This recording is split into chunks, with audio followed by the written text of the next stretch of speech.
How many of you are familiar with the word unalive as a synonym of kill? Show of hands. Okay, like 80% of you? Great. Now, follow-up question. How many of you have heard the word unalive being used in person? Okay, I'm getting like 40, 50%. Great. Those of you that said no clearly aren't middle school teachers. If you spend enough time around 7th and 8th graders, you will hear them using the word. It'll mostly be in informal situations, but could show up in contexts like a student's essay on Hamlet's contemplation of unaliving himself, or a classroom discussion on the unaliving that happens in Dr. Jekyll and Mr. Hyde. And these aren't hypothetical situations. These are actual examples drawn from the 1,000+ middle school teachers I've surveyed about this word. It's a weird hobby of mine, I don't know. Clearly, for such a recent word, unalive shows up in an impressive range of scenarios. But the main function appears to be euphemistic. Many kids use the word when they're uncomfortable talking about topics like death, since unalive sounds like a less scary word. And in many ways, this is nothing new. We've been euphemizing death as long as we've had language. The word decease, for example, comes from Latin decesus, which was a euphemism for the previous Latin word for death, mors. Apparently, even the Stoic Romans were as queasy about death as today's middle schoolers. But there is a crucial difference between unalive and decease. And that's that we only got the word unalive because you can't say kill on TikTok. They have a mysterious algorithm that removes or suppresses any post that might violate their community guidelines. So people got around with that with the word unalive. The middle schoolers don't know this. They see the word online or hear from friends and assume it's a word like any other. And fair enough. You probably didn't know where the word decease came from, unless you're some kind of etymology nerd. But decease didn't happen because it was impossible to carve the word mors into an ancient Roman tablet. We are entering an entirely new era of language change driven by social media algorithms. As a linguist and content creator, I've been in a unique position to see this happen from the inside. It's almost paralyzing. I constantly feel how my own language is being affected, and judging from the 40% of you who answered both of my questions, it's beginning to change your language too. And it's not just new words to avoid algorithmic censorship. The very structure of social media is changing where words come from, how words get popular, and how quickly those words spread. I believe some of you might be familiar with this song.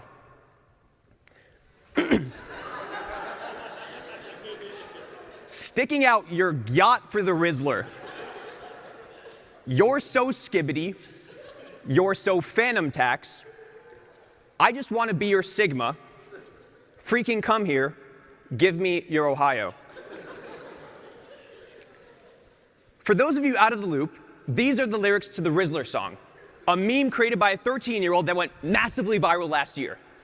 It's full of current middle school slang words like riz, gyat, and skibbity, and was instrumental in popularizing those words to a broader audience. This is because social media algorithms reward repetition. If a song is funny or catchy and people interact with it, the algorithm will then push that song to more people since it's proven to drive engagement on the app.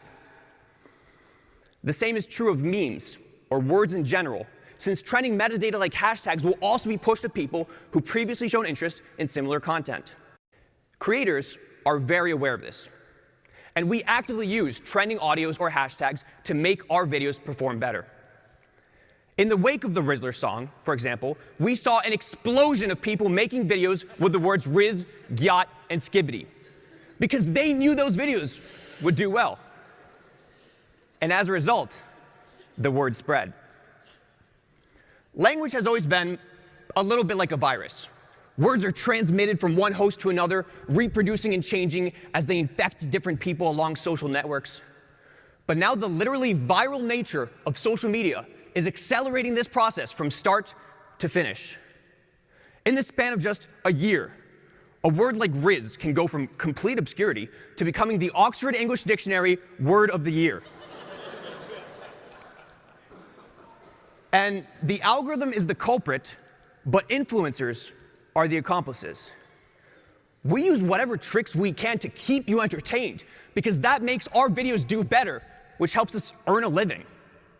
This means that we often end up creating and spreading words that help the system.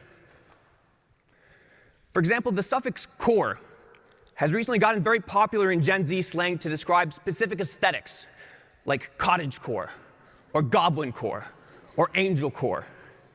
And on the surface level, these are cute. You watch a cottagecore video, you like it, later on you get more cottagecore content. You might even start to identify with the cottagecore aesthetic. But here's the thing, it's all fake. The entire reason these aesthetics exist is because TikTok algorithm has decided that words like cottagecore qualify as trending metadata. So creators respond by making more cottagecore content that propagates the word, and then more people interact with it, which makes the word trendier. And this happens because social media algorithms want to make you identify with hyper-compartmentalized labels, since they can then give you extremely specific commercialized content catering to that identity. Now that you're a cottagecore person, you feel special every time you get a cottagecore video. You're like, cottagecore? Well, the algorithm really knows me. The algorithm gave you that identity. You might even start buying cottagecore clothing or cottagecore decorations to fit your new lifestyle as a cottagecore person, and that's exactly what they want. The craziest part is, they're not even trying to hide this. TikTok's business platform openly claims that subcultures are the new demographics, and then gives businesses ideas for how to profit off the cottagecore aesthetic. Essentially, they're driving the mass production of identity-building labels in order to profit off all of us. And while there's nothing wrong with being on cottagecore TikTok, it is a kind of echo chamber that affirms your cottagecore personality. The same is true of any niche community created on social media. And on one hand, this is great for linguistics because language change is always driven by groups with shared interests that have a shared need to invent new words. Unalive, for example, became a thing because mental health communities on TikTok needed a way to share their stories and spread resources. On the other hand, some of the linguistic communities created by the algorithm can be actively harmful. Many younger people have started using the suffix pilled to mean convinced into a lifestyle. If I recently discovered that I really like eating burritos, for example, I can say, I'm so burrito-pilled. But that word was formed through analogy with black-pilled, a term meaning convinced into incel ideology. Now, incels are a dangerous, misogynistic group. They've perpetrated multiple terrorist attacks that have killed dozens of people, and yet somehow the vocabulary is filtering into Gen Z slang because the algorithm gave these hate groups a space. I like to consume videos about urban design. And a few months back, I got a video about how great it is to be a parking lot pilled pavement princess. تحرر من كل ما هو مألوف.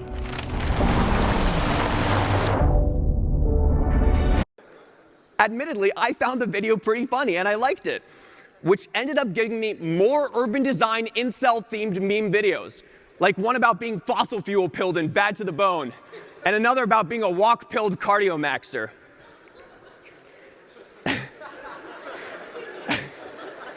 And a lot of people similarly encounter these words as they spread in ironic or meme contexts. Let's take another look at the Rizzler song. The lyric, "I just want to be your Sigma," refers to the concept of a Sigma male, which incels use to describe their desired position outside of the social hierarchy. And again, on the surface level, it's a funny meme. It's innocent. Many people don't even know where it came from. But for the few people who might be interested in the underlying idea, it's now more accessible to them because of the way that slang spreads on the internet.